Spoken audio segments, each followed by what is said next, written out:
spending most of their time on and things like that.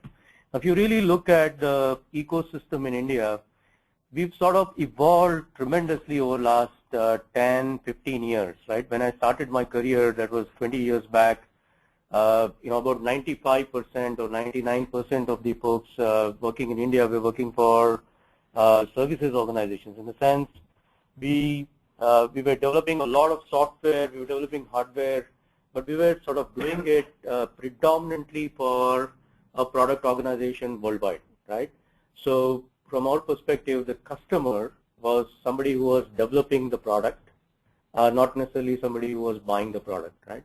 From there, I think the industry has evolved significantly over the last 10, 12 years, 14 years. You have a number of sort of product organizations now in the country. There are a number of multinationals who are developing products in India. Having said that, we still feel, at least looking from my sort of vantage position, having sort of worked for a product company before, in between I worked for services organization, now again for the last 15 years I've been with product organizations in India. I still feel that the ecosystem needs to continue to evolve significantly. We don't have as many sort of success stories of successful $1 billion plus products conceived and built completely out of India. And given that, at this point in time, there are more than 1 million engineers in India who are probably developing hardware and software, more software than hardware, the fact that we just haven't been able to pull off a $1 billion plus product out of the country just sort of speaks volumes to the gap that we need to bridge as a community overall, right, from a product leadership perspective. So what I wanted to do was, just sort of look at some of the comparators, right? And a number of us have worked in product organizations.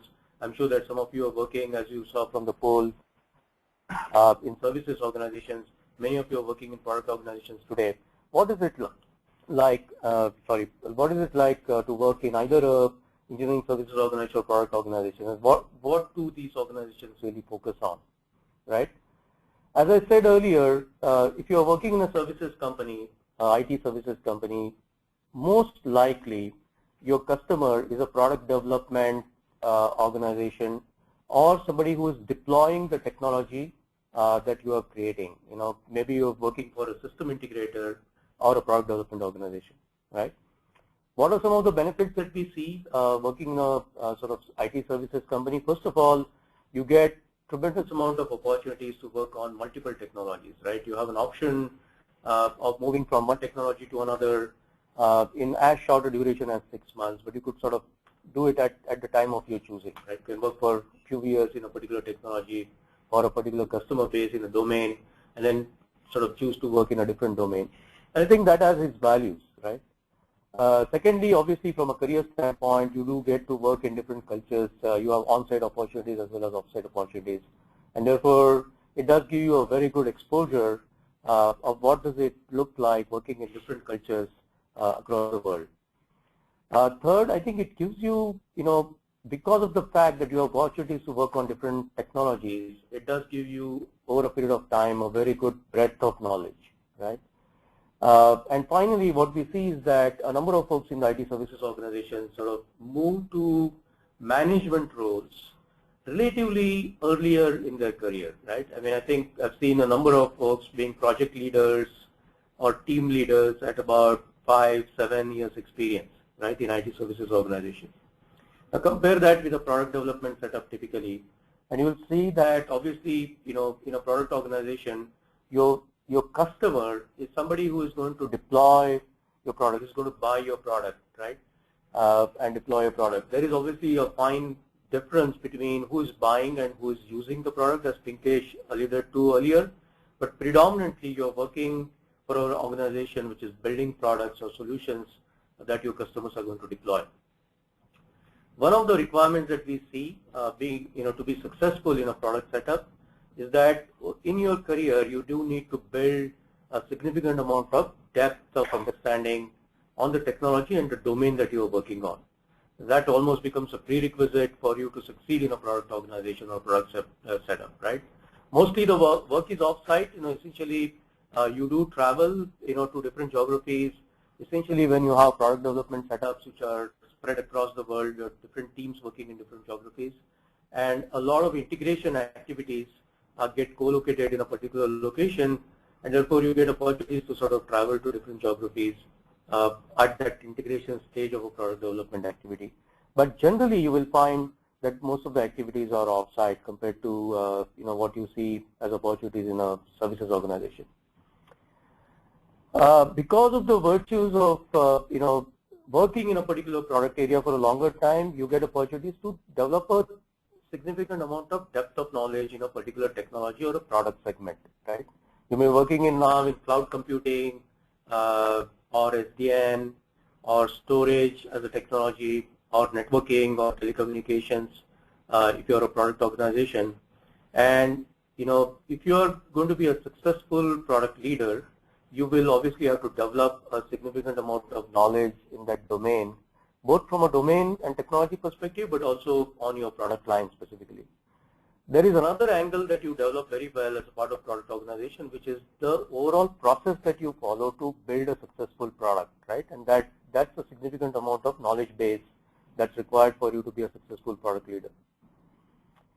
And essentially, you'll also find that if you're in a product organization, typically most product organizations have two parallel tracks from career perspective. One is a technical track. You can become a very senior technical person. Here at Cisco, there are several folks, I would say at least 100 plus, who have more than 20 or 25 years of hands-on, technical contribution experience, right? That's because they're chosen to be on the technical ladder. Now, mind you that these guys are, very senior product leaders. It doesn't prevent you from being a product leader if you're on a technical track. And then there is obviously the management track. One difference between the services company or product company is that you typically get into management a little bit later in your career compared to a services organization, typically around a 10, 12-year experience boundaries when you see that people are leading teams. And the reason for that is you do expect a product leader to have a fairly in-depth understanding of the domain and the product that he's going to or she's going to handle. And as a result of that, you need to be able to spend that much time before you can actually start guiding other people or driving processes within the organization. So that, that in a nutshell is the difference between the two organizations. Now, in my career, what I've focused on when we sort of build product capabilities in India, one of the areas that we have really sort of invested in significantly is that we need to create what is called a product mindset. Okay, it's a softer aspect of a capability. Typically when you talk about capabilities, you talk about technical capabilities, or you talk about project management capabilities, or product management capabilities, marketing or sales capabilities, and so on and so forth. A product mindset is a softer attribute, right? It's really a subtle, sort of thought process that's extremely important for you to be a successful product leader, right? Be it an individual contributor or be it somebody on the management side. Essentially, what we are talking about is, do you really have a very strong sense of ownership and accountability? Okay, this is one of the very important attributes because what we find often is that if you don't really own the product, right? And when you say that I own a product, I own a technology, it is very important to focus on who is your customer and what do you actually own, right? When you say that you're owning a product, you're essentially owning the customer sat on that particular product, right? You're owning how that product gets deployed, you're owning the quality of that particular product, and so on and so forth, right? You are not necessarily owning a module or a component or a hardware piece or a software piece, right? You really lose sleep over, does my product have the required level of quality to scale a very large customer deployment? What is my customer really deploying the product for? What is the business case that I am actually solving for my customer? What is the scale that I need on my product? right? What is the performance parameter? What's happening on the competitive landscape, so on and so forth, right? I think these are very essential attributes that a product leader needs to think about and worry about. And what we see typically in the ecosystem in India is that there is a very strong sense of ownership of technology, but there is, relatively less sense of ownership of a complete product or the ownership of a customer, right? And this is a transition that several of us have to make, and we still continue to invest quite a bit in this area. The second aspect is skill sets and knowledge. I'm sorry, there is I just see that there is a typo on the slide. The second bullet that you see there is skill sets and knowledge, right? Now, breadth is important because you get something called association through breadth, and we'll talk about that. But it's very, very important for your organization or you yourself to have a significant amount of depth in what you're doing, right? Because if you're going to build a world-class product, you really need to be best of breed in what you do. Be it software engineering processes, be it hardware engineering processes, or be it specific technologies, right? Whatever it may be, you really need to be the best and have that skill set. The skill sets you typically categorize again into two sets, right? One are skill sets related to tools, environments, right? What are the tools available to you to do an ASIC design? What are the tools available to do a software design or a hardware design? The second set of skill sets are really related to domain.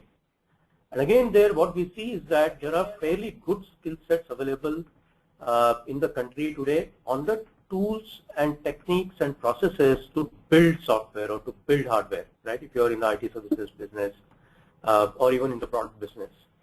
But we feel that there are still gaps when it comes to leadership on products and technology, right? And that's a skill set that we need to build. And lastly, right, inherently, you need to sort of cultivate what is called the innovation DNA. And I'll refer to a book that I recently came across. It's called The Innovation DNA. It's written by Jeff Dyer, Gregerson, and Clayton Christensen. Clayton Christensen also wrote another famous book called The Innovator's Dilemma. Both of these are really good books, for you to go through because they really talk about, who are the successful product leaders and what are some of the essential attributes of a successful product leader and a product company both, right? But essentially what they talk about is that you need to develop 5, what they call discovery skills, right? And you need to be at it all the time. Now, these discovery skills are associating, questioning, observing, experimenting, and networking, right? Now, let's sort of spend a couple of minutes on these, right? Associating is your ability to sort of look at something that has been done in a totally different domain. Now, let's take an example of, let's say that there is some work going on in space research, right? You recently saw that India demonstrated the capability to design and actually deploy a cryogenic engine, right? Associating is a skill wherein you actually go and talk to somebody who is completely outside of your domain, understand what they're really working on, what are some of the challenges that they've faced and how they've solved those problems, and take the learnings from those domains and be able to apply to your domain to solve some of the customer problems or pain points or solution in a very innovative way. Now, there are several people who excel at this, and your team ideally should have at least 1 or 2 of the people who are really good at associating.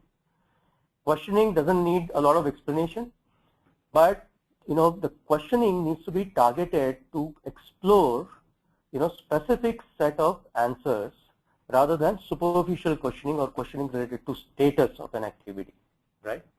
Now, typically what you will find is that most of the successful product companies, product leaders, or individuals are really good at active questioning, right?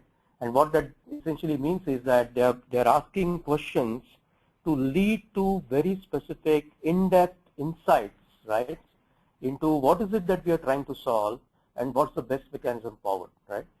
Now, typically you will see people saying that you should be asking at least 5 whys or 5 whats before you actually end up with an answer, right?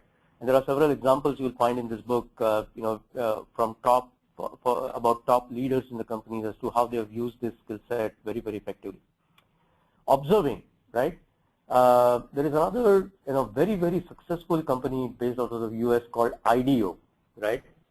It's a design house, and they're a phenomenal bunch of people. There is a lot of literature that you will find on the web, in the books about IDEO as a company, because they've designed, products from spacecrafts to soaps, right, and soap boxes or trolleys, and they really are good at it, and they design world-class products. And what they will tell you is that, composition of the team should be that of very, very diverse skill set. So, if you are very like-minded people on a product group, you're necessarily not necessarily a very good product team, right? You need to have people with very, very diverse skill set, and they actually go recruit anthropologists, right, on their on their teams, because they want people to go and get a very deep understanding of human behavior before they actually incorporate as to what is it that they are trying to solve in their product. Experimenting. I really personally feel that this is an area and a gap that is the most wide gap, or a fundamental gap that we have in the ecosystem in India. We just do not, right from the college days, we do not have a culture of rapid prototyping, right? A lot of our education is based on theory, right? We don't spend time, or we don't get a lot of active assignments in schools and colleges, and therefore we build a very strong theoretical foundation, but we do not know how to apply that theory to practical problem solving, right? And that comes by very, very cultivating a habit of prototyping very rapidly, being able to show your prototype to an user, take some feedback, right, and be able to refine your prototype as you go along, right? It's a very essential skill for you to evolve a good product, as an individual or as a company. People call it as an agile process. There are various names to it, but it's a very fundamental skill set, which is, can you play around with the tools and techniques that you have, with the small setups that you have, create a good prototype, showcase it to your end user, get some live feedback, incorporate it back in your product development cycle, and then evolve your product as you go along, right? And last but not the least, again, we are not good at it, but you need to be really good at networking. This is a soft skill, right? Do you really go and talk to people outside of your comfort zone? Do you talk to people who are not like-minded as you, right? How much time do you really spend within your team, even within your organization? How much time do you spend talking to people who are within your group, rather than talking to people outside of your teams to see what they are doing, what is the problem that they're trying to solve, what are the tools that they are using, so on and so forth, right? So I think these are really good, sort of attributes for any product leader to develop. I have a very simple model that I put most of the engineers that we recruit through. It's a 3-step learning model, right? If you are in the early part of your career, you really focus on what is it that I'm trying to learn, right?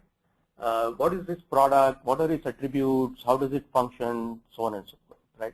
If you're giving a code, if you're working with software, your module leader will give you some code base and say, here is a document, take a look at the code, and you sort of try to figure out what has been done, right? Or what is the problem that you're trying to solve. Then you get to the next step of saying, okay, fine, I understand what we're trying to do here.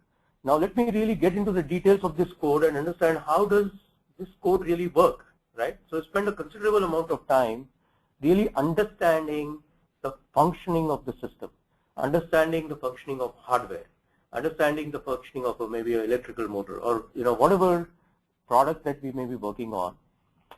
But what I've seen is that a lot of times, right, we especially in India, we stop at this second stage. We feel very happy about the fact that I now get it, right?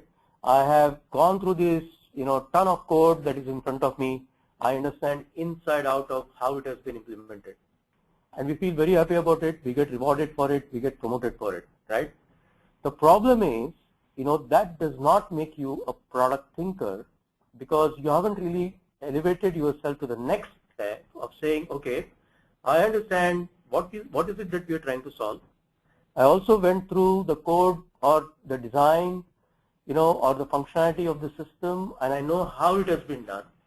But then I don't get myself to ask, why has the problem been solved the way it has been solved, right? And this why is a place where you'll find most of the undocumented knowledge, right, or undocumented parts of the system that you need to learn. When you talk to senior people in the team, most of the conversation needs to be not on what or how, but on really why things have been done the way they have been done, because that will tell you what were the other alternatives that were considered and why those alternatives were not picked, or when they were picked in the earlier systems, what happened to them. Did it work well? Did it not work well? And if it did not work well, why did it not work well, right? And that's the real knowledge that you need to sort of gather as you go through your career, because once you get that, then when you get to design a product, you will make the right choices right up front. What we see most often is that people are really, really good at executing, but when it comes to decision processes, right, when it comes to saying, here is a system that I need to design, what are the design choices in front of me? We falter quite a bit because we have not gone through this process of experimenting, and we haven't gone through the process of asking the whys when we learn the system that we are on, right? This is a very big gap that I see we having as a part of our team. So, I would say that if you're a sort of engineering leader today, want to graduate to be a product leader, these are some of the essential attributes that you should really focus on. Now, the product ecosystem is very large. If we are engineers, right, we sort of often mistake engineering to be a predominant part of a product ecosystem. And fundamentally, that's not right, okay? Engineering does not constitute even 15% of the overall product lifecycle, okay? There are several other teams that you need to be knowing about. There are partners in your ecosystem.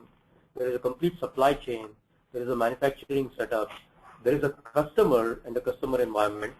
Even within your product organization, you will have product management teams, your go-to-market teams, your sales organization, marketing organization, so on and so forth.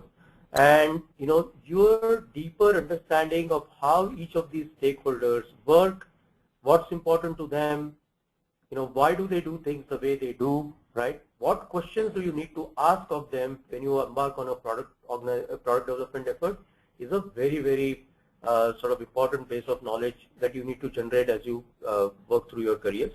This is a topic in itself. I think we will cover it as a part of a subsequent sort of webinar. I feel that this is one of the very important topics that we should discuss. A lot of you should sort of discuss and debate within your teams too, because this is another knowledge base that is not very readily available in India at this point in time. We are very good engineers. We don't have engineers who really understand how the entire ecosystem works. What does the rest of the ecosystem do for them, and what type of questions they need to ask, right? Yeah, I think I'm not going to spend too much of time. This is really a continuation of the previous slide, which just says that if you are a product team, there is a large ecosystem around you that you need to be just cognizant about. A light-hearted note, we talked about ownership and accountability, right? But typically, this is a part of the mindset problem that we have, right? We may be risk tolerant, but we are generally not failure tolerant. And when you talk about experimenting and creating rapid prototypes, one thing that we always tell our teams is that let the prototype fail, and the earlier the failure, the better it is in the whole product cycle, rather than the prototype failing or your product failing very late in your product cycle, right? So traditionally we are not failure tolerant, right? In India, we are not good at delivering the bad news. We are not good at saying no right up front. And this is a very subtle thing that we need to sort of develop as a product ecosystem from a India perspective.